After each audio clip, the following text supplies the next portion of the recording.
clip was just revealed in front of Congress, and it's already sparking chaos. Democrats are scrambling to cover it up. But today, we're putting it all on the table. If you want more updates like this, subscribe now. It only takes a second and helps you stay ahead of the spin. This hearing of the subcommittee on delivering on government efficiency will come to order. Welcome, everyone. Without objection, the chair may declare a recess at any time. I recognize myself for the purpose of making an opening statement. Good morning and welcome to today's hearing. I would like to begin by showing a video of what DOGE is all about. We know and we have worked to give the American people a smaller, less bureaucratic government in Washington. And we have to give the American people one that lives within its means. The era of big government is over. The steps we're taking today will save the American taxpayers $9 billion and ordered federal agencies to cut billions of dollars in administrative costs and to trim 100,000 federal positions by attrition. This report tells us how to cut waste, cut red tape, streamline the bureaucracy, change procurement rules, change the personnel rules, and create a government that works better and costs less. We'll consolidate departments. We'll get rid of duplicate departments. We'll allow competition to bring about better service at lower cost. We can downsize government by 12%. Reducing the bureaucracy by 252,000 positions. Everyone knows that getting rid of the deficit will require some tough decisions. And that includes cutting back on billions of dollars in programs that a lot of people care about. But what should be easy is getting rid of the pointless waste and stupid spending that doesn't benefit anybody. You're paying for thousands of buildings all across the country no one uses. Now, the government hadn't been able to sell this building and others like it because of red tape. We thought that it was entirely appropriate for our governments and our agencies to try to root out waste, large and small, in a systematic way. And in September, Joe convened the cabinet and has really pushed them hard in finding savings across all our agencies. We need to step up our game. We need to go after every dime. We need to make government work for you. That's why, starting today, I've asked the Vice President to lead a renewed effort to hunt down misspent tax dollars in every agency and department of this government. We're not just eliminating fraud and waste. We hope to be instilling an entire new culture that not only our administration, but every succeeding administration will in fact pursue. We're going to give you the government you expect and deserve. I certainly wish that my Democrat colleagues felt the same as their former Democrat leaders felt and worked to try to reduce our deficit and reduce the size of our government. Unfortunately, these former Democrat leaders failed at what they were saying they were trying to do. But today's DOGE and DOGE subcommittee is actually delivering on those exact promises, and we are delivering the results. It's too bad that my Democrat colleagues constantly mock DOGE, attack DOGE, criticize DOGE, and criticize the hardworking people in DOGE. They also attack this committee and attack what we're all about. But that's today's Democrat Party. They're for big government, big spending, and doing nothing for the American people. They're America last. This subcommittee has highlighted where DOGE has staunched the flow of waste, fraud, and abuse in federal spending.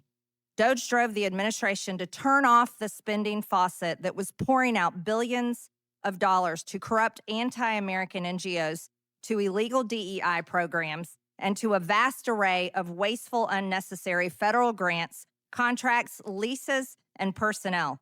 President Trump drove this massive effort by creating DOGE via executive order on Inauguration Day.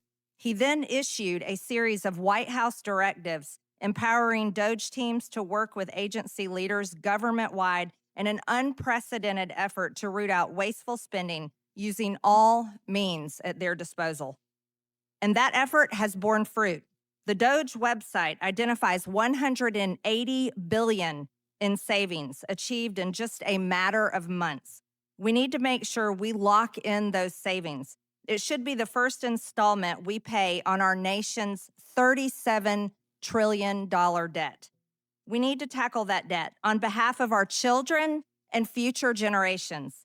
That's why Congress needs to act. DOGE has shown how our government can cost less and deliver more. It's shown how we can turn off the faucet. It's shown we don't need to spend all the dollars that Congress appropriated for this year. Congress can reverse that unnecessary spending by rescinding dollars it's appropriated.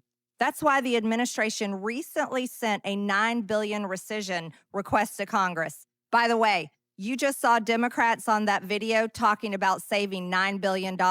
Republicans just delivered. Thanks to Donald Trump and Elon Musk, Republicans are delivering on their long-standing promise to cut waste, fraud, and abuse in government in ways that Democrats never imagined possible. For years, politicians have talked about shrinking the bloated federal bureaucracy. But this time, it's not just talk, it's happening. Elon Musk set the tone years ago with innovations like Dogecoin, showing how disruptive thinking can change entire systems. And Trump has applied that same disruptive mindset to Washington. But to really understand the depth of what's happening today, we need to take a trip down memory lane. Back before the video Marjorie Taylor Greene just showed, all the way to Ronald Reagan in the 1980s, that's when both Republicans and Democrats started admitting that massive government programs like the New Deal and Great Society, while well-intentioned, were actually locking people into poverty by rewarding dependency rather than encouraging progress.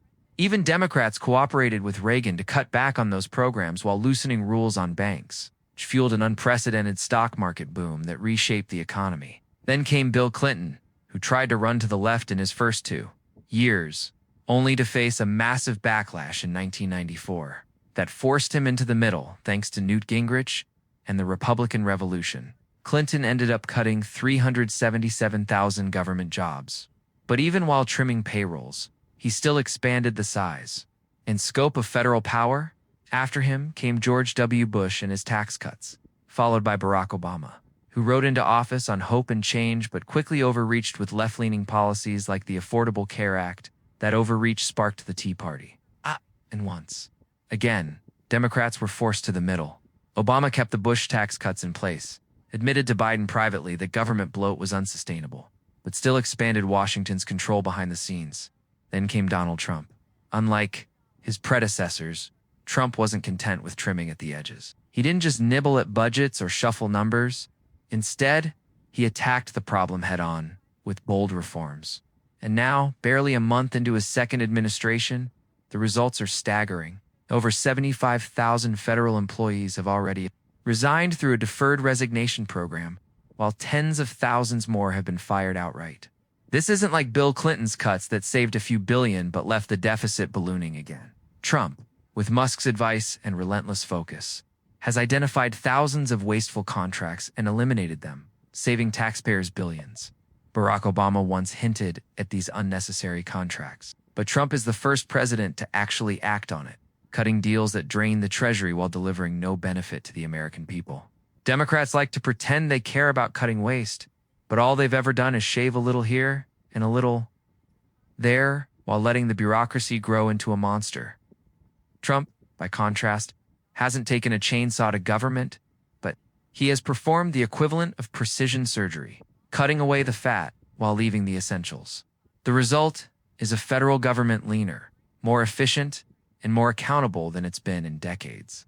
Of course, there's still more work to be done. We need to secure the southern border, strengthen the military, and continue reforming outdated programs, but the DOGE Department, the Department of Government Efficiency, some are calling, it is already reshaping Washington in ways the establishment never thought possible. And that's exactly why Democrats are panicking. They don't want you to see this video. They don't want to admit that Trump has done in months what they failed to do for decades, because deep down they still dream of reviving the old FDR style. New Deal and the Great Society, even though history has proven those policies don't work, they want bigger government, more dependency, more bureaucracy. Trump and Musk are proving that a different path is possible, one where government serves the people instead of feeding itself. The Democrats can't admit it, so they try to distract, deflect, and deny.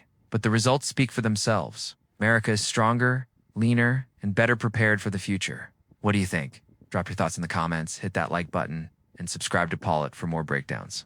Big thanks to Marjorie Taylor Greene for spotlighting this video and exposing the truth the media won't show you. Until next time, stay sharp, stay free, and keep demanding accountability from the people in power.